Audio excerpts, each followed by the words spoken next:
Hi everyone, and welcome back to another episode here at Catholic Table Talk Podcast. This is the podcast where everything Catholic is on the table.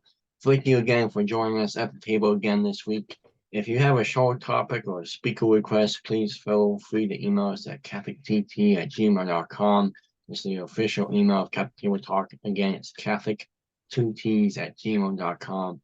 That's for your speaker requests, for show topic requests, or your merchandise, sponsoring the show, donations towards the show, all that can be answered at the email. So that's the fastest way to get a hold of us. Also, make sure to follow us on all of our platforms. We try to do stuff a little bit different on each platform, and we keep getting new platforms quite often. Recently, again, we just got on GETTR as well as Truth Social, so go follow us there. Also, today's episode is brought to us by Dr. Katrina Wynn. Dr. Wynn is a physician and medical doctor, and she's also been on the show a couple of times. See how she can help you, your family, and your community out at mdkatrina.com. Also, she can find at mycatholicdoctor.com. All right, on to this week's show, which was requested to us by a listener. So thank you for that. And we're going to talk about kind of the doctors of the church and what goes into making a doctor of the church. What is a doctor of the church?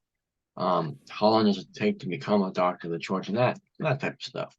And really, when I heard this, when this request came in, I was like, "Yep, I think we gotta do it with this guy." And he's been on the show multiple times.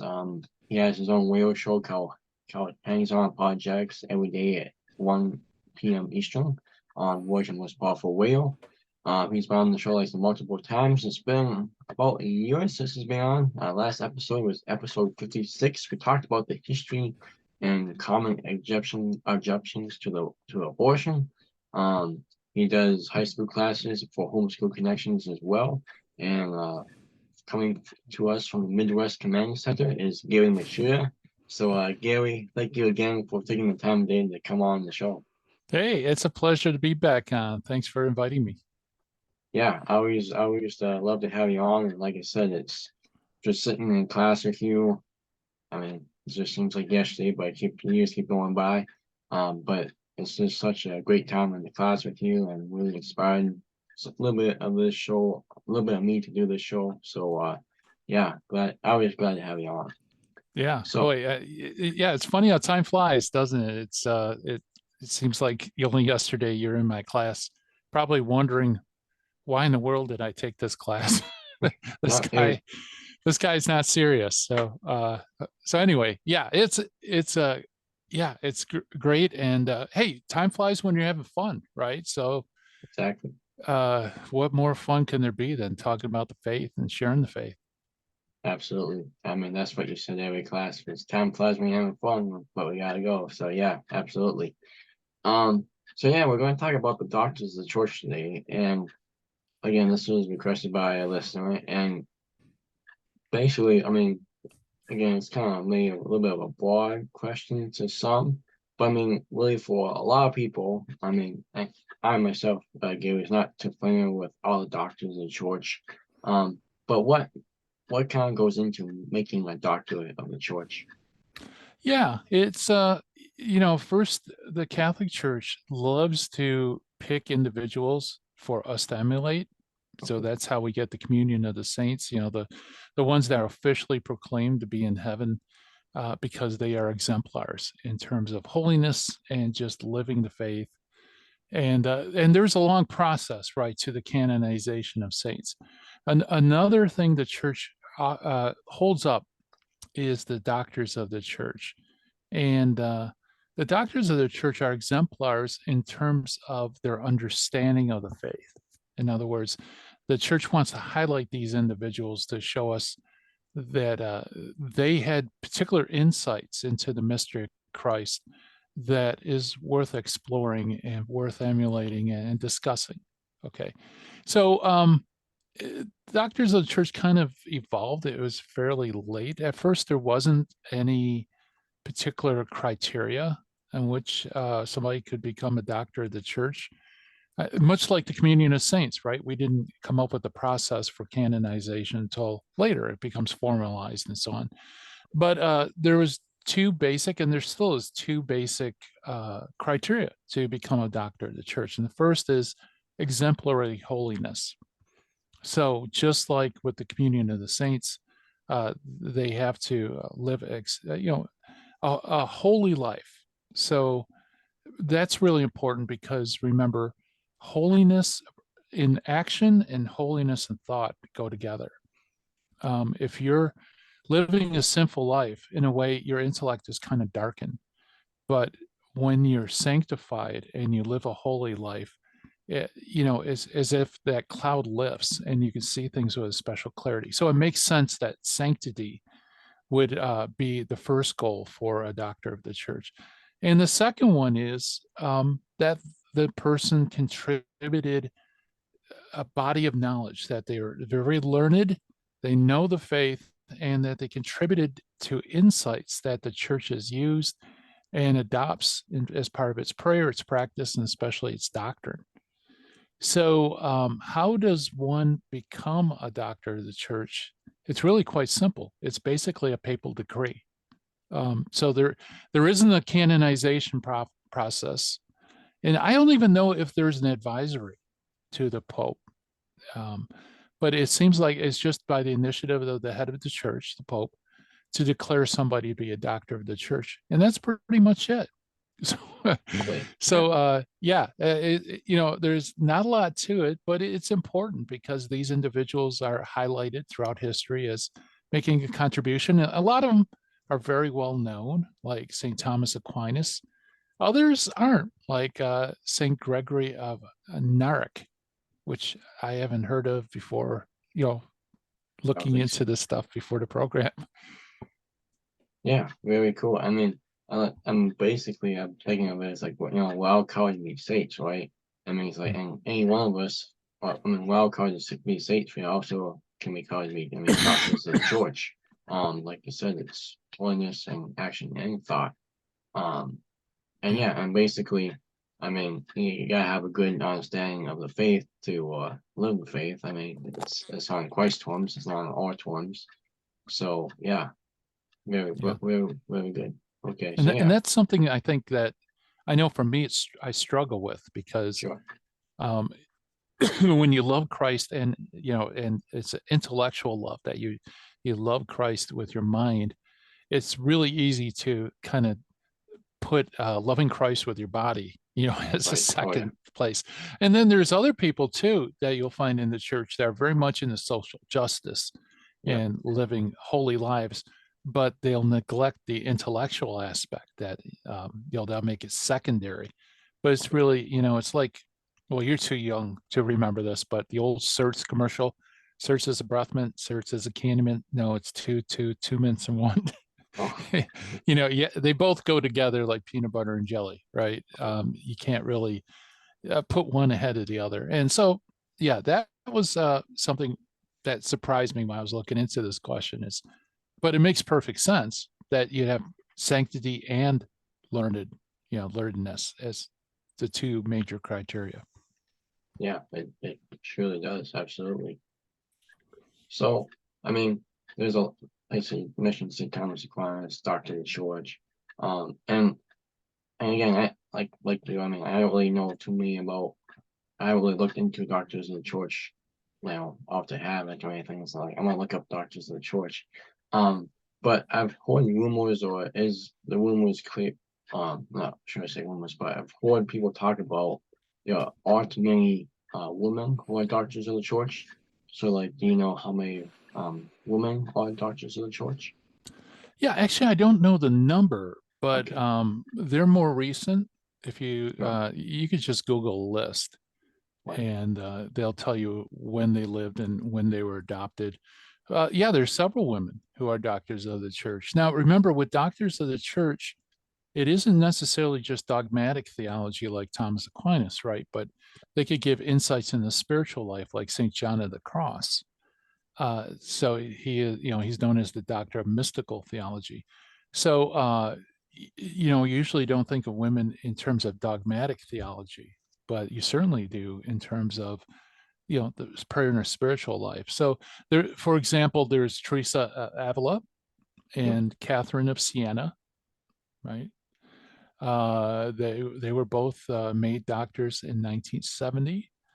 You have Saint Therese of Lisieux, who was proclaimed doctor of the church in 1997.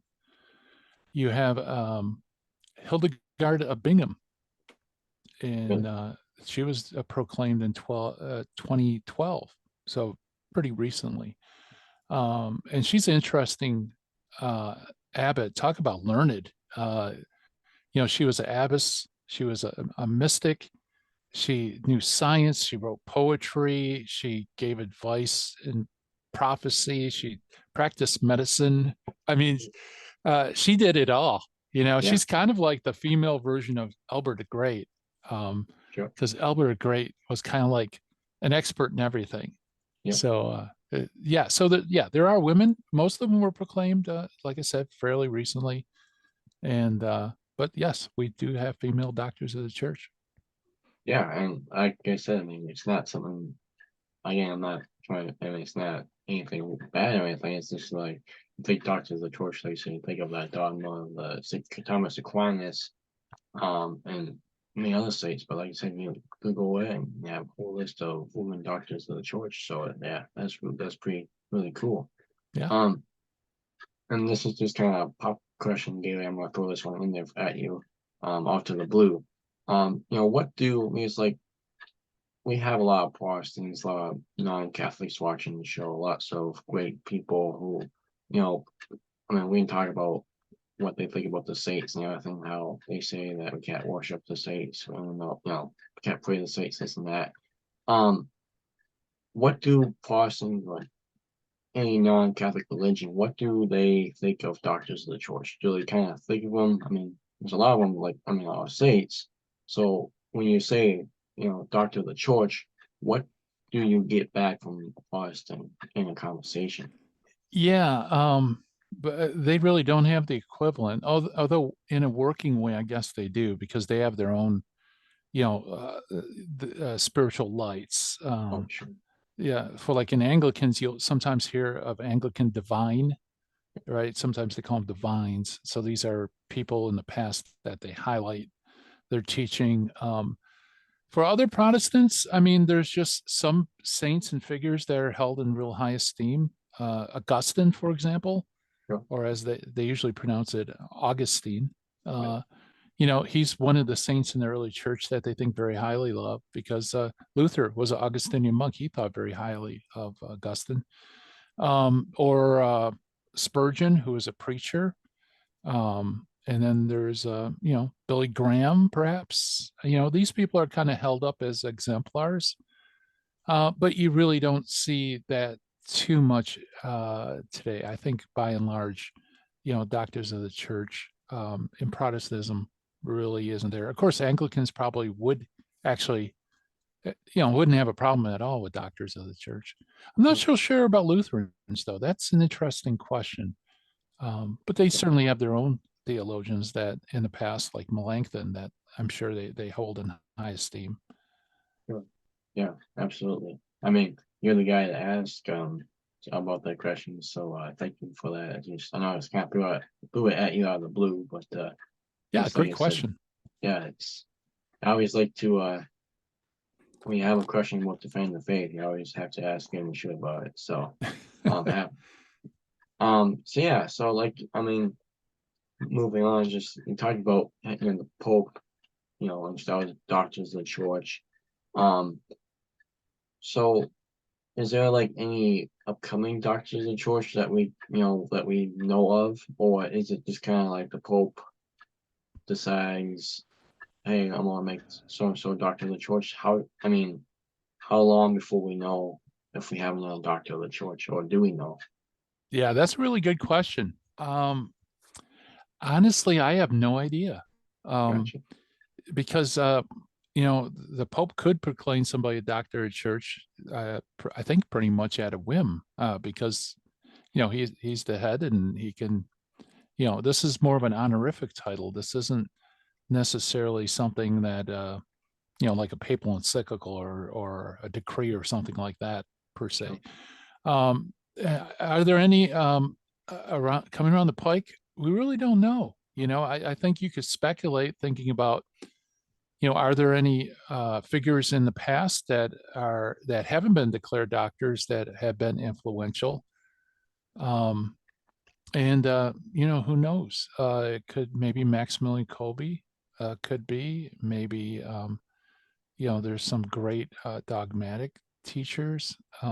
It's hard to say, and the reason for it too is, the Pope, when they want to raise somebody to be a doctor of the church, they do it for the good of the church at the time, right? And for all time. But there usually is a special need, right? So a Pope might think it's important to highlight mystics at a particular time, or, so they'll pick somebody that contributed a lot to mystical theology. You know what I mean? So it's hard to anticipate what will happen because we don't know what the needs of the church will be in the future. Right. Yeah, so there's a bunch of people that would be in the running, I think, but Okay, so yeah, but like you said, it's a much shorter process. It's I mean, like you said, the Pope Francis can basically say, okay, this is going to he or she's going to be doctor of the church. That's pretty much it. It's not like it's going to a state. It's kind of a very longer process. Yeah. Okay, gotcha. Yeah, and generally, like I said, since they already have heroic sanctity, I imagine. Right. I haven't looked, but I assume that they're all been canonized. Since the canonization process started, officially canonized. Yeah, absolutely. So I'm gonna throw you in a quote about here, Gary. So I think you talked a little bit about doctors of the church on your show. I believe you have. What is your favorite? Who is your favorite doctor of the church? And if someone came to you and say, I mean, if I could look up any doctor of the church and learn about them, which one would you recommend? Oh, yeah. My personal favorite, of course, would be St. Thomas Aquinas. Sure. In fact, he's called the universal doctor. So, he's kind of the church is kind of all the doctors of the church, I think he is the most significant figure, probably him and Augustine, right? Sure. Yeah. As far as not knowing one and just learning about them, boy, that's a tough one because they're all known for their learnedness. So they're all pretty deep thinkers and writers, and they usually wrote quite a bit, right? So, Oh, yeah. I guess probably the easiest, most accessible one for me would be Saint Athanasius, because some of the stuff is, it's mostly about Christ and very readable things. But with the doctors of the church, I learned a lot more through their biographies, their lives, and then maybe if there's a doctor of the church that sticks out to you, learn a little bit about their bios, and then probably from the bios, then you could say, this is the most important work, or this work sounds interesting. Then you could read that, or at least try to read it. Right, absolutely. Yeah, that's a good way to do it. And I mean, it's like you said, I mean, one might be your favorite state to begin with. One might be someone that you don't even know. So yeah, definitely look into that. Yeah. So I guess wrapping up the show because we got other questions that the listener wanted to get at you, Gary. Any just kind of last remarks on doctors of the church? Maybe like, just yeah, any last remarks about doctors of the church? I guess. Yeah. Well, these should be the lights that guide us in theology. So I think especially if you're going to study theology, you really should focus on the doctors of the churches and go from there, because there's lots of theologians out there. Some of them are faithful, some of them aren't. Some are faithful, but they're very speculative. So I think it's always good to get grounded in the most authentic theology, and then you could deal with the speculative stuff, responsibly. So I that's my thoughts on the doctors of the church. It's really, that's the go-to place to start and get really grounded in their teaching. And then you're more than well equipped to go into other areas where, like I said, speculative or dubious, and you can spot true from falsehood. Awesome. Yeah, definitely recommend that. Anyone listening, there you have it. I mean, again, it's Dr. George. Doesn't take long to be a doctor of the church. It just, again, you gotta live a holy life and you gotta know the Catholic faith. And that's what, again, that's what each every Catholic is called to do. So yeah, Gary, just wrapping up the show. I mean, this is your time to kind of talk about your show and your teaching that you do. What's been good happening on your show, Hands On Projects recently?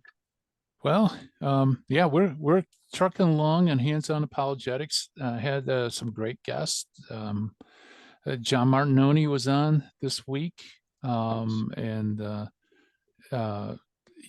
just really good discussions. I kind of have a bunch of regular guests that come on. They're really interesting and very diverse in their backgrounds.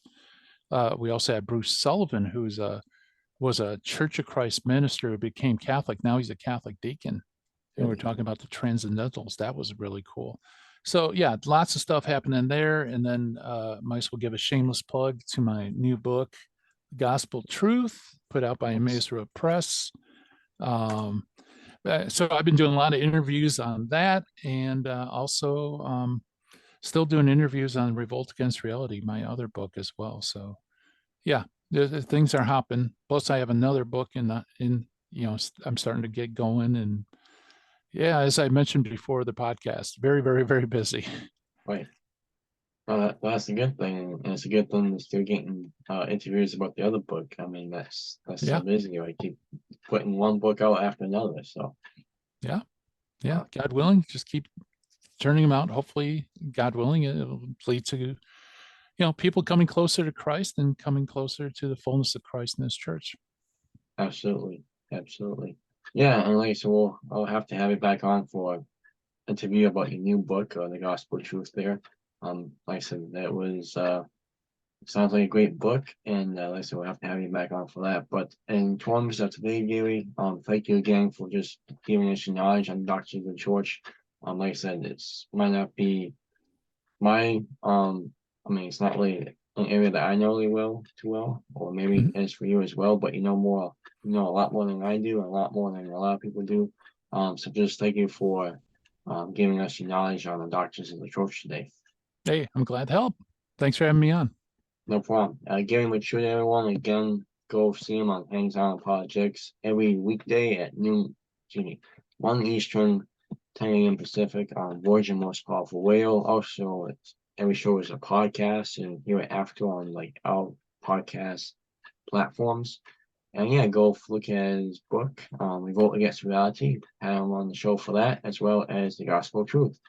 All right, everyone, we'll see you next week, God willing, for episode 122. And this is Catholic Table Talk Podcast, the podcast where everything Catholic is on the table.